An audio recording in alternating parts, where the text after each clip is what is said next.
I'm Lucy Grindon. And I'm Julian Abraham. Piles of trash are an increasingly common sight on New York sidewalks. So the city has a plan: move its garbage to the street. But that means another problem: less parking. It's really difficult. It's something you have to plan your whole day around.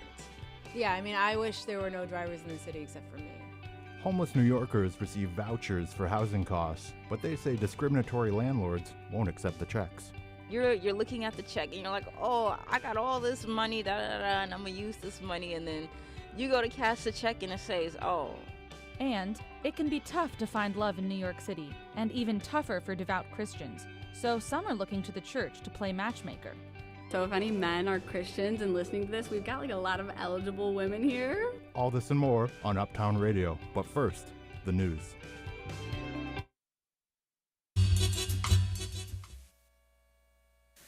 Live from NPR News, I'm Lakshmi Singh.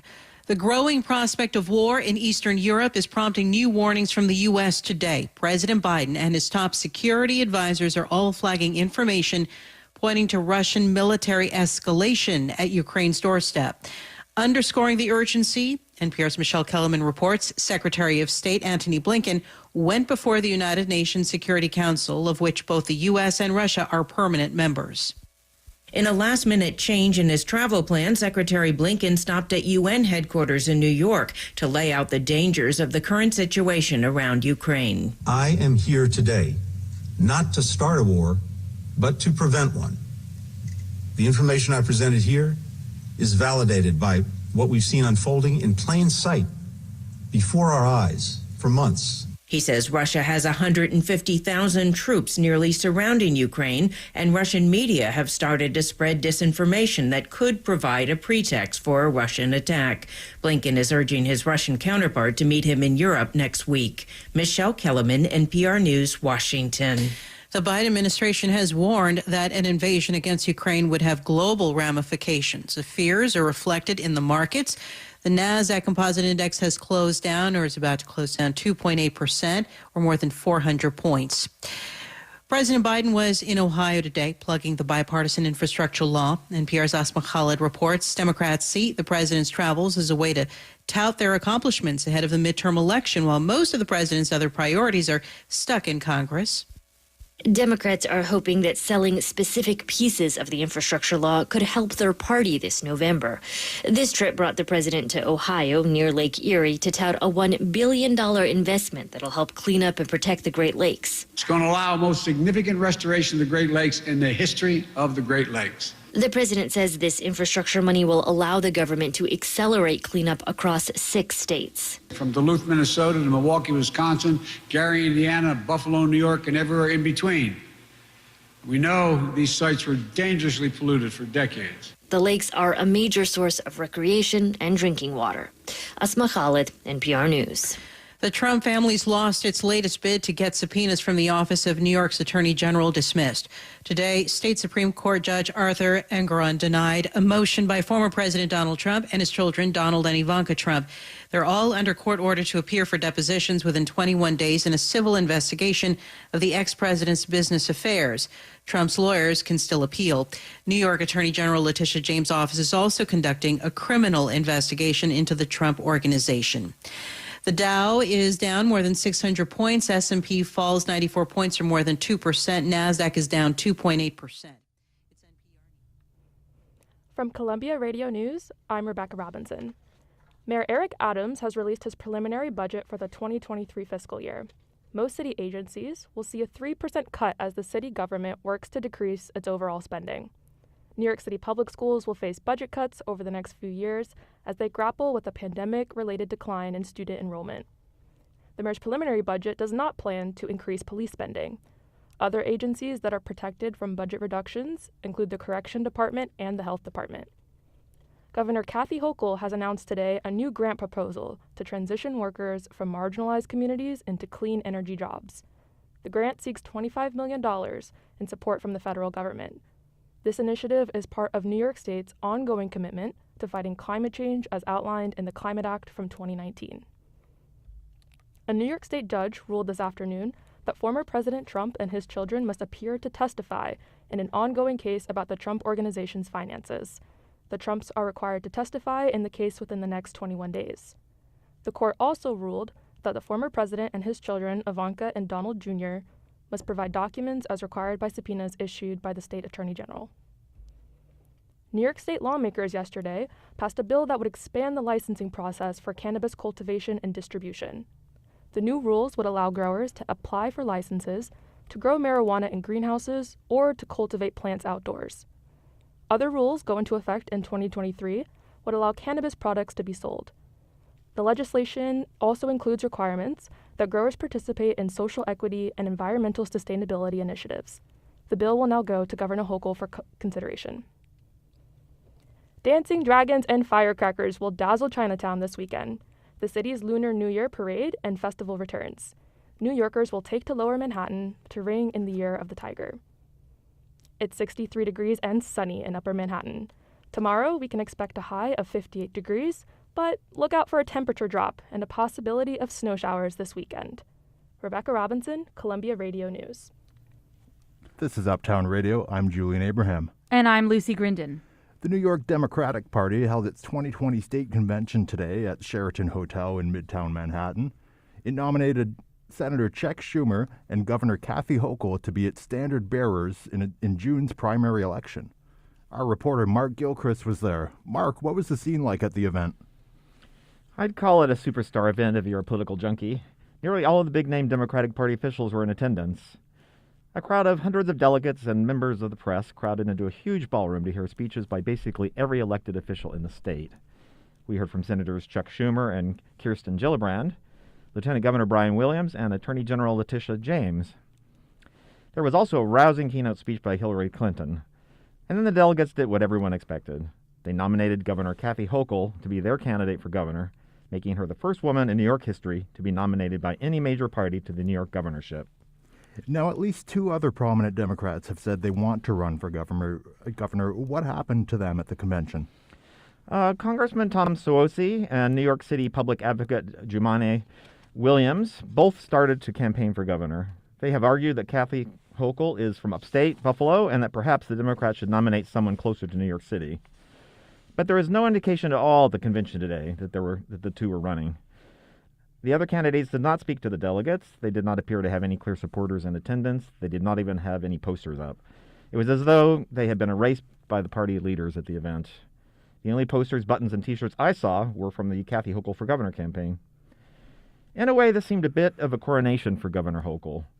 There really was almost no competitive buzz or drama at all. Now, I was wondering if you could explain to me what happens next. There's a primary in June, so voters do get their say. What is the point of the convention if there's going to be a primary? Yes, it's weird. The party delegates and officials choose its nominees for different offices before the primary election takes place. This is the opposite of most states. The Democratic Party officials' choices automatically go on the ballot in June. The other Democratic candidates not chosen can still run, but they have to accumulate large numbers of signatures to get on the ballot, and that's expensive and time-consuming. So does this mean that Governor Hochul does not have the nomination in the bag? Yes, if the voters in June decide to select one of the other candidates, if they are able to get on the ballot, then that candidate, if selected, would end up running as the Democratic candidate in the November election. This whole system is meant to give the most loyal party faithful a say first, but it really looks like a remnant of the old days when party leaders chose the candidate and there were no primaries. But today, overall, was a good day for Governor Hochul? Oh, yes, it was. The governor has been able to quickly get nearly all of the party's establishment behind her. She's also raised nearly $20 million in just a few months. That gives her a formidable war chest to go into primary and general elections. The betting money is on her. Mark Gilchrist, reporter for Columbia Radio News. Mark, thank you for talking with us. You're welcome. This is Uptown Radio. I'm Julian Abraham. And I'm Lucy Grindon. Friday was the deadline for New York City employees to get their first dose of a COVID-19 vaccine or risk losing their jobs. And almost 1,500 workers were fired. But according to the New York Times, about 9,000, or about 2.5% of the city's workforce, are still unvaccinated. Many have been able to keep their jobs because they've requested medical exemptions. Dr. Jessica Justman is a professor of epidemiology at Columbia University's Mailman School of Public Health. I asked her, what are the reasons why people would receive medical exemptions from vaccine mandates, and how common are they? they're very rare. They would consist of allergies to vaccine subcomponents, vaccine ingredients, I should say, and a severe adverse reaction to an initial vaccination. These are things that are, let me just emphasize again, really rare. What are the chances that 9,000 city employees will actually end up getting medical exemptions? I think it's very unlikely that 9,000 people have the kind of medical history that really would mean they have a valid reason to not receive a vaccine. And even then, they might be unable to receive one kind of vaccine, but they could receive another kind of vaccine. We do have more than one kind of vaccine. And I guess, my point of view as an infectious disease clinician, as well as a epidemiologist, public health expert, is I would look for ways to sit down and listen to the people who are getting fired, who don't want to get vaccinated, and try and help address their concerns so that they will feel more comfortable getting vaccinated and protecting their own health as well as protecting the health of others. Have you had a chance to talk to people who are vaccine hesitant or refusing to get these vaccines, and what have they said? I've had conversations with a college friend and one other person I know. My college friend is just terrified of the side effects. And no matter what kind of data I say, I supply all kinds of data to show how safe the vaccine is, it never really actually moves the needle, so to speak. It doesn't change her opinion. And I finally said, I think this is not so much about the data, it's about trust. The other person reached a decision, not with my intervention, but because her sister got vaccinated and her daughter got vaccinated and all of the people in her network got vaccinated, and she could see that this was the way to go. So I do think that we are all influenced by the people that we know. Will vaccine mandates for COVID ever go away? I doubt it. No, I think they're here, and they'll be enforced to differing extents depending on what your setting is, where you work. If you're a healthcare worker, healthcare workers must get influenza vaccines. There are some limited exceptions. I don't think anybody should have a gun to their head to get a vaccine. That would be too extreme. But I think, all reasonable measures should be taken to have as, large a segment of the population vaccinated as possible, because what we have come to learn over the last year of our experience with vaccines is that it protects people from the very severe outcomes of hospitalization and death. But I think it will be very similar to the way flu vaccines are handled in some settings. Measles vaccines are handled in some settings. Dr. Jessman, thank you so much for being here and talking to us today. My pleasure.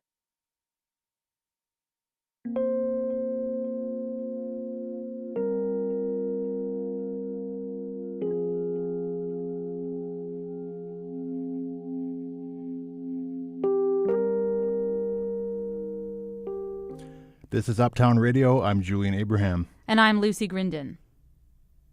A new report confirms that many homeless families living in New York City shelters have been what they've been saying for decades, When they try to use a city funding housing voucher to get out of a shelter and into an apartment, landlords can ignore their applications and don't return their calls. Natasha Bryant is 29 years old and lives in the Palladia Women's Shelter in Harlem. For over a year and a half, she's been hoping to move into her own apartment. It would mean a lot to me to be able to leave the shelter with the voucher and not be stuck in the system. Bryant first entered the shelter to escape domestic violence, and now she hopes to use a city voucher program known as City FEPS to rent her own place. She started shopping for apartments and submitting applications, but she immediately hit a roadblock. And unfortunately, when you contact these landlords and you mention that you have the voucher, they don't get back to you at all. Last week, a report was released by a coalition of New York City housing rights organizations. The report found that landlords use a variety of tactics to keep homeless people out of their rental units. Amy Blumsack is the Director of Organizing and Policy at Neighbors Together, a nonprofit that helps homeless people find housing. Ghosting is an increasingly used tactic by landlords and brokers. So as soon as they find out that the person who's inquiring has some sort of voucher, they just completely cut off communication and the person never hears from them again. Landlords in New York are not permitted to discriminate against tenants based on the source of their income, including if they pay rent with housing vouchers from the city. I reached out to landlords for comment and they all declined to be interviewed. But off the record, they say accepting tenants paying with these City FEPS vouchers comes with a number of administrative hassles.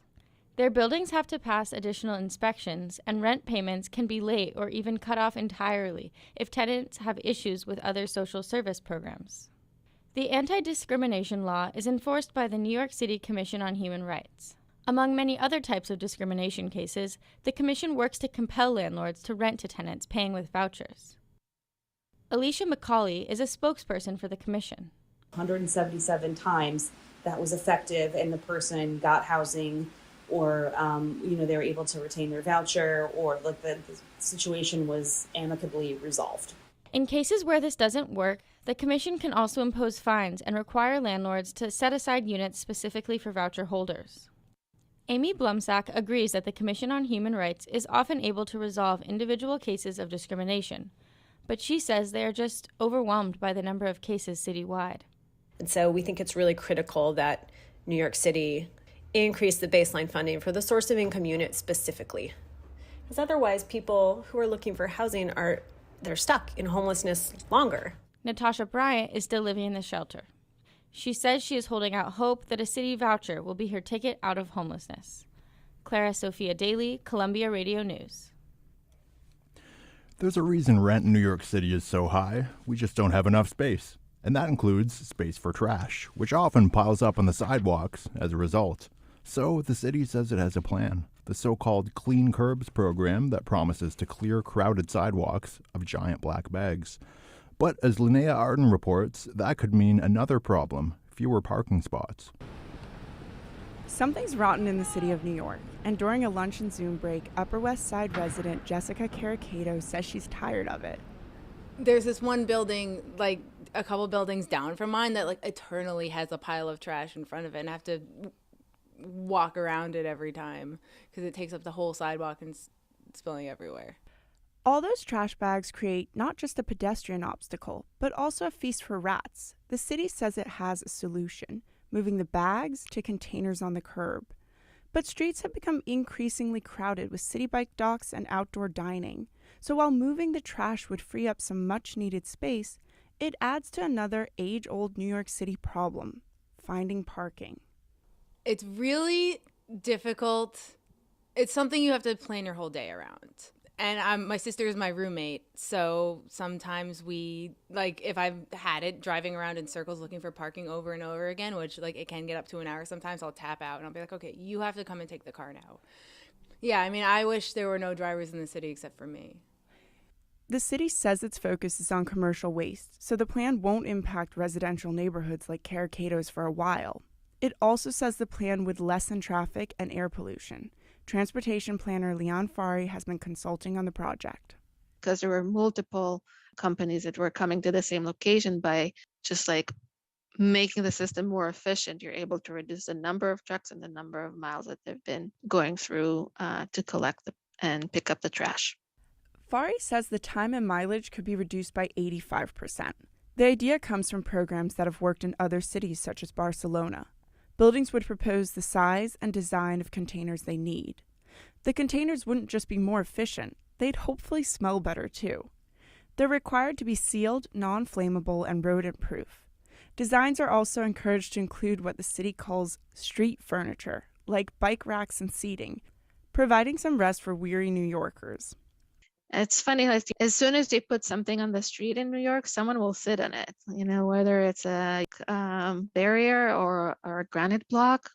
Or, a container full of trash. The city says the first containers could arrive later this year, But while Upper West Side resident Jessica Caricato says she'd be willing to give up a few parking spots to fix the trash problem, she's so fed up with finding parking, she's giving up her car. Linnea Arden, Columbia Radio News.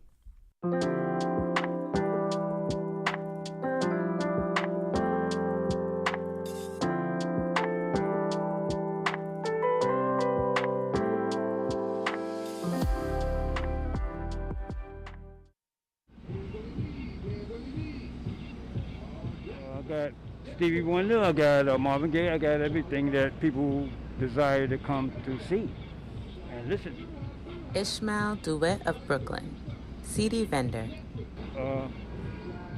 I believe that music, helps people, it's good for the soul. I listen to it every day, of course. I make a lot of them. I generate a lot of different kind of music for the people to see, to hear, to enjoy. My thing is, once a person enjoys the music, they enjoy their life, And we're going through a whole lot of different changes right now with the COVID, and the music helps ease people's pain. You're listening to Uptown Radio from Columbia Radio News, Thursdays at 4 p.m.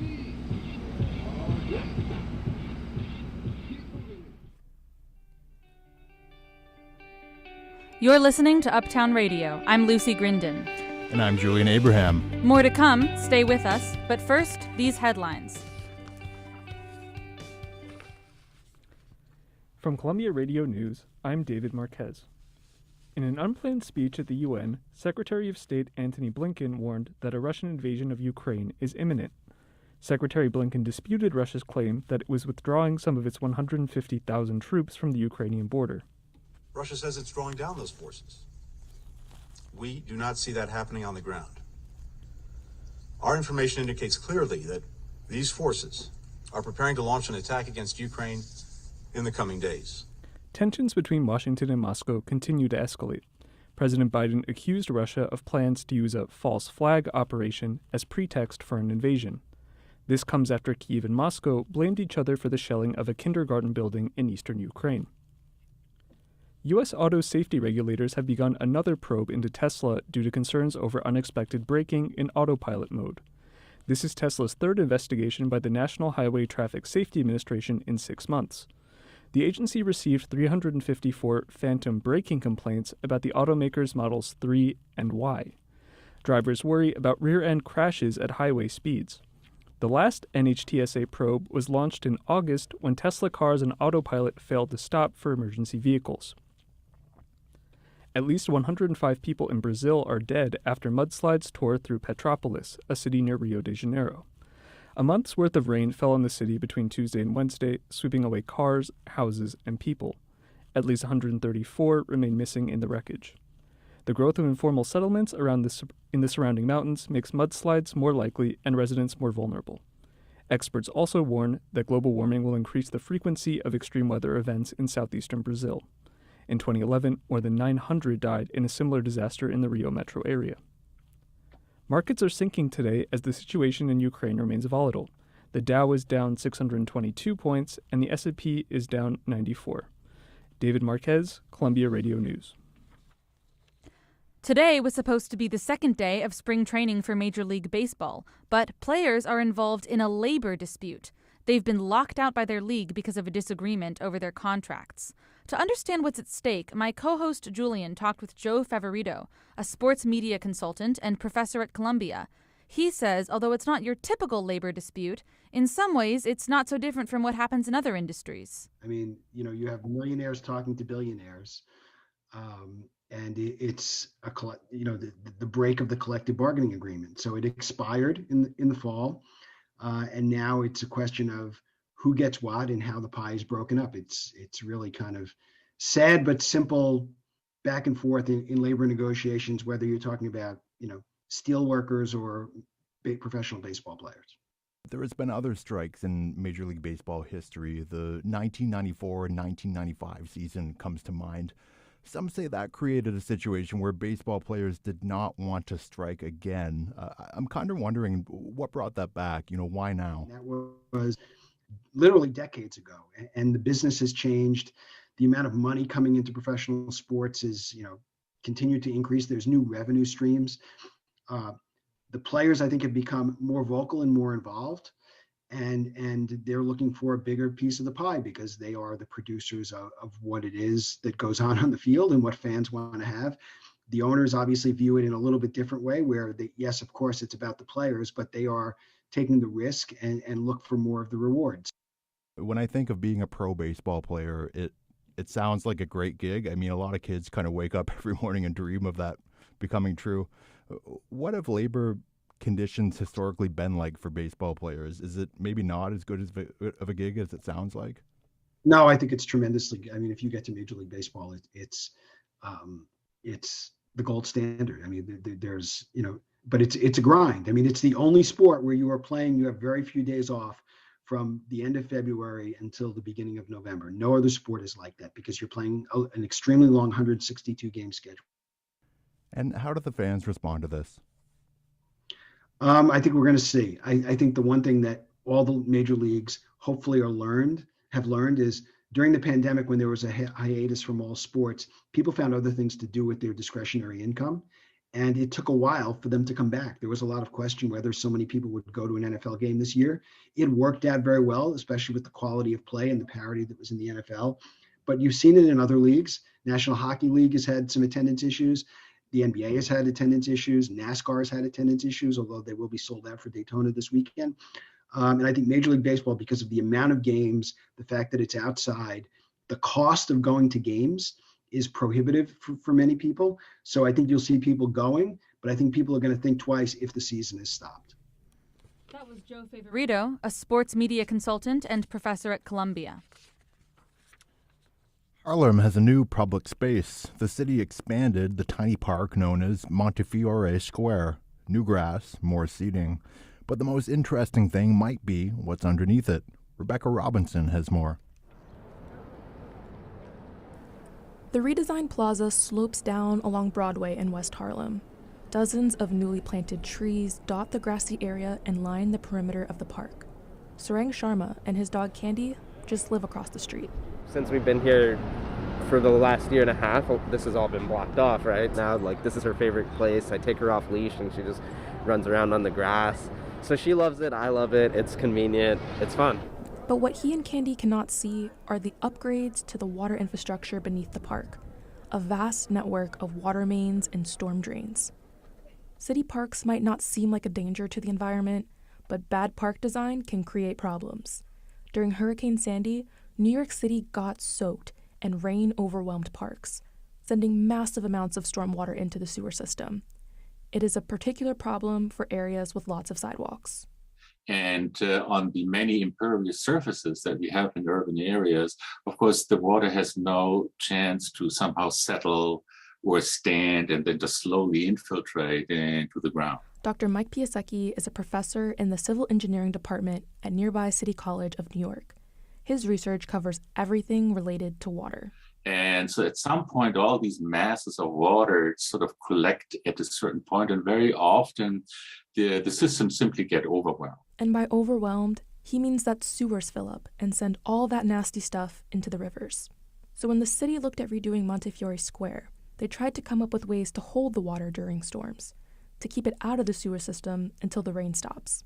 Jacob Glazer is an associate at SWA Balsley, the landscape architecture firm that redesigned the square. He served as project manager, and he says they dug deep under the park and installed giant tanks for rain. All projects now have some element of stormwater detention, just to slow down the amount of water. After the tanks, and they're called retention basins, are installed, they can put in grass and cobblestone.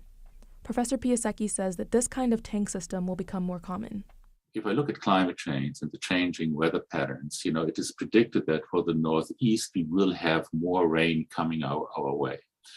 And not only more rain, but also more intense storms. And so therefore, retention basins are a very important component of actually water management.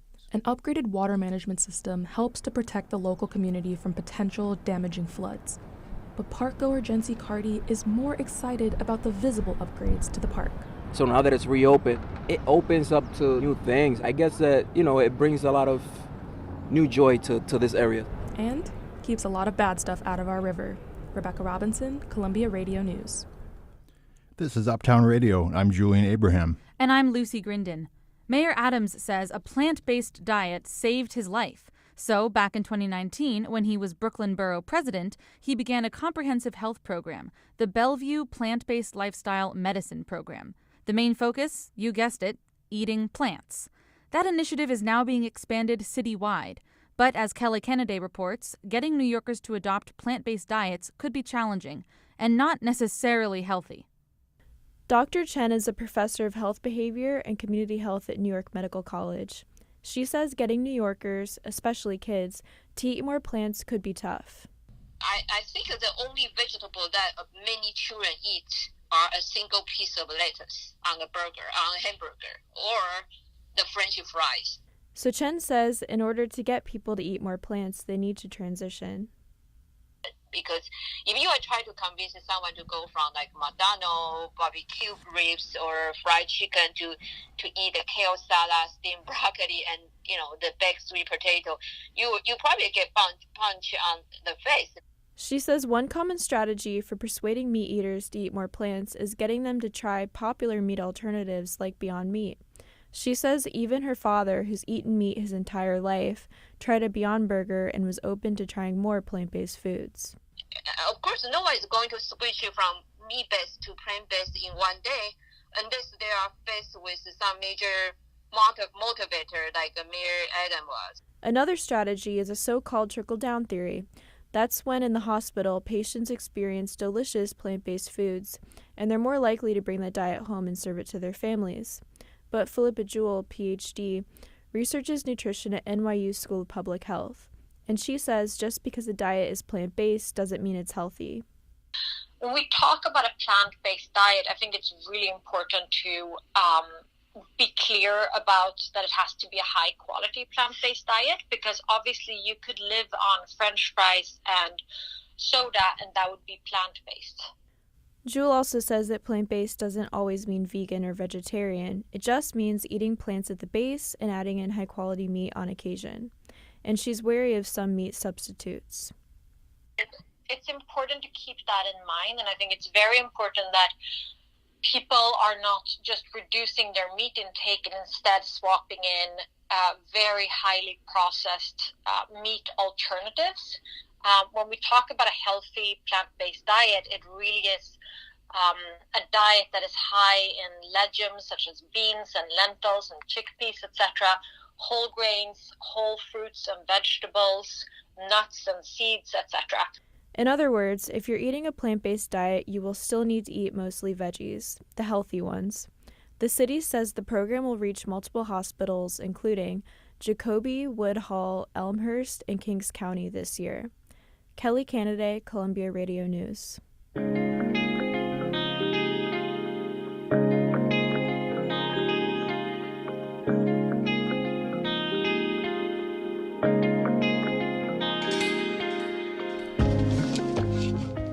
The dating scene in New York City is, to say the least, infamous.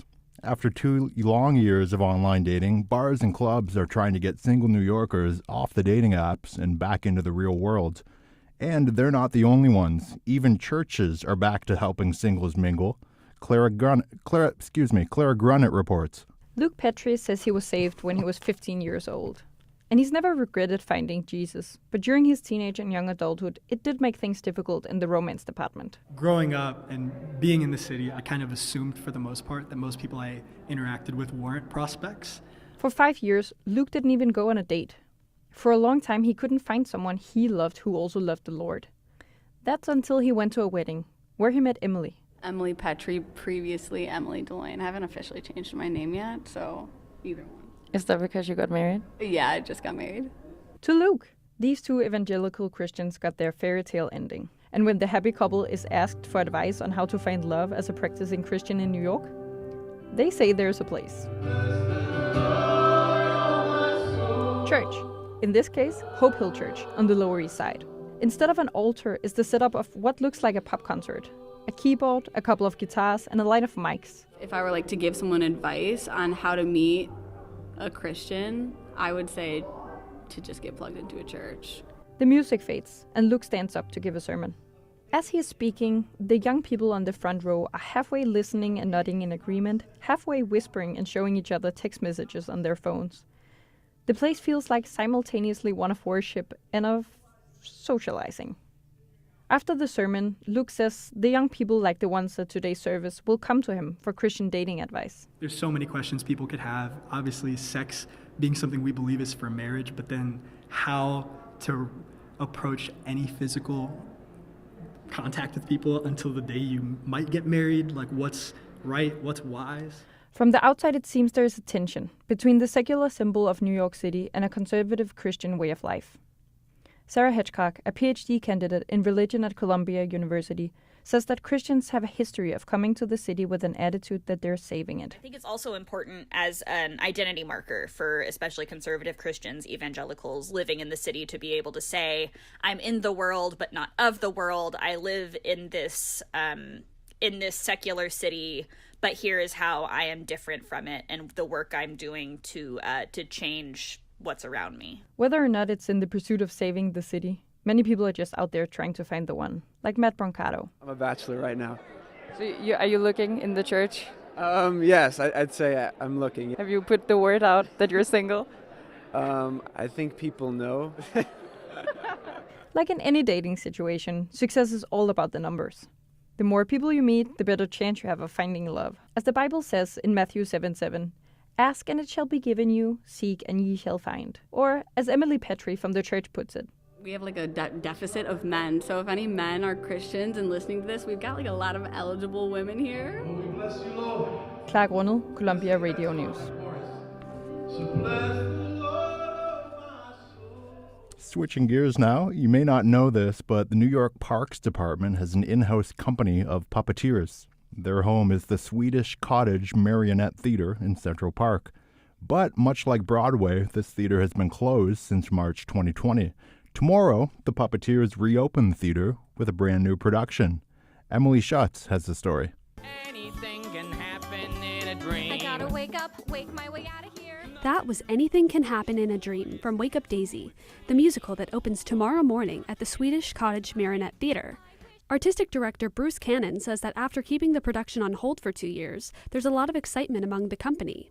Obviously, as collectively we had to go through a lot, and we all had to pivot in some way, but I think we're coming out the other side in a wonderful place, and I'm thrilled about the show. Kevin Peralta is one of the 5 puppeteers in this show. He's a longtime member of the company. He joined straight out of college. I mean, for me, this is like my second home, and it's been my second home for 15 years. I mean, I didn't think we were going to be back at all.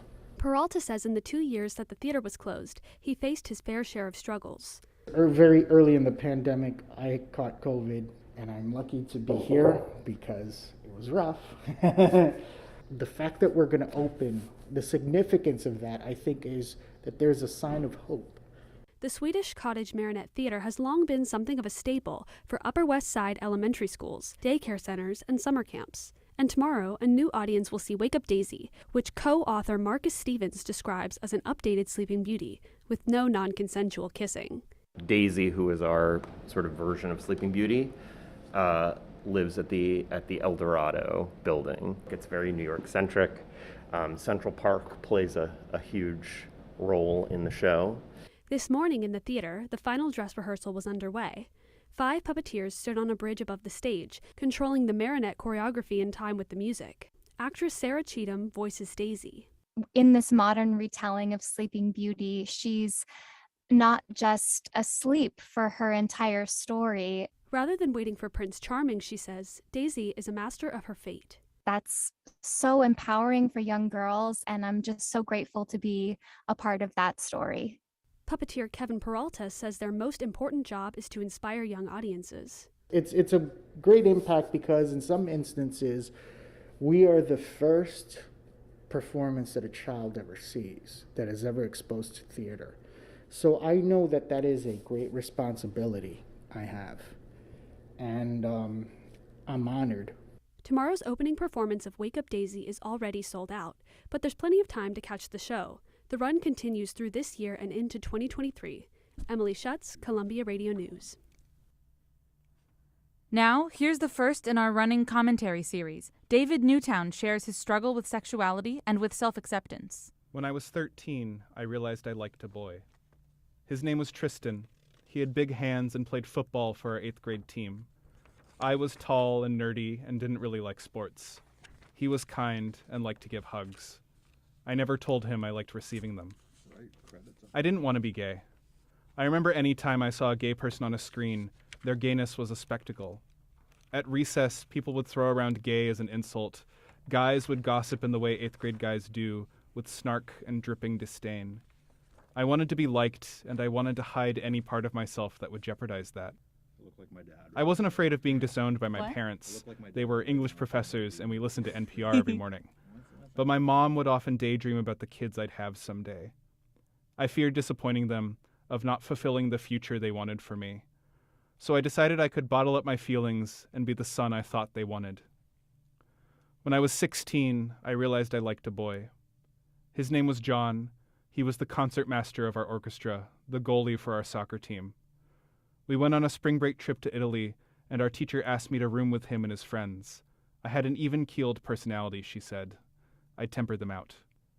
The second night of the trip, people snuck out to the roof of our hotel. The hours turned until just John and I remained. I watched him smoke his cigarettes, and we shared the last of a bottle of wine under the stars. He told me the pressures he was under. He told me his fears, his hopes, and every one of his dreams. I listened quietly. A few weeks later, a girl asked me out the day before the big spring fair. Here was the answer to my problem. If I started dating Sarah Beth, I didn't need to worry about John. The next day, I tried to avoid her, but she found me and slipped her hand in mine. When I could, I stole away and found John. Do you remember when you told me your fears? When you told me your hopes and dreams? He nodded. I think I like someone. A guy. That guy is you. He smiled. Thank you for telling me. I'm straight, but I have some gay friends. You don't have to worry. You're still my friend. I went back to Sarah Beth and slipped my hand in hers. We didn't last. I ran off to college in New York City and took advantage of the distance from everyone who knew me before. I still kept the fact I now dated men a secret from my friends and family. I think I didn't want to destroy whatever perception they had of me in their heads. Then when I was 19, I met Chris. We met online and agreed to meet for coffee. We took a walk in Riverside Park, and afternoons slid into evening. When we kissed, I suddenly had a feeling I had never had before. I could imagine being happy, and I realized my happiness was more important than what anyone thought of me. Now it's 6 years later, and we're still together. My parents ask about Chris whenever I call home. That's it for this edition of Uptown Radio. We hope you enjoyed the show. Our executive producer today was Chantel Destra. Leading our staff of reporters was senior producer David Newtown. Director Clara Sophia Daly coordinated our studio production with Linnea Arden and Clara Grunick. Our web editor and assistant producer, Kelly Canaday, got this stream live to the web. Rebecca Robinson delivered our local newscast, and David Marquez presented national and international news. Senior editor Sarah Yukubaitis and assistant editor Elliot Chaparelli led our copy team.